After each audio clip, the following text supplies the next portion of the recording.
নমস্কার বন্ধুরা, লক্ষ্মীর পঞ্চব্যঞ্জনে আপনাদের সবাইকে স্বাগত। আজকে আমি আপনাদের জন্য শঙ্কর মাছের রেসিপি নিয়ে চলে এসেছি।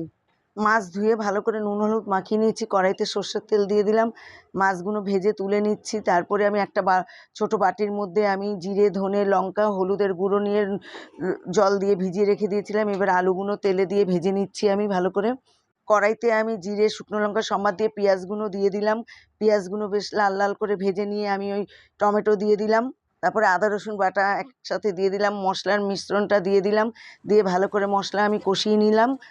আলুগুলো দিয়ে দিলাম, দিয়ে ভালো করে কষিয়ে লবণ দিয়ে দিলাম, দিয়ে তারপরে আমি মাছগুলো দিয়ে দেবো, দিয়ে আলু মাছ খুব সুন্দর করে কষিয়ে নেবো মাংসর মতো করে। তারপরে গরম জল দিয়ে দিলাম, তারপরে গরম মশলা থেতো করে দিয়ে দিলাম, কাঁচা লঙ্কা দিলাম।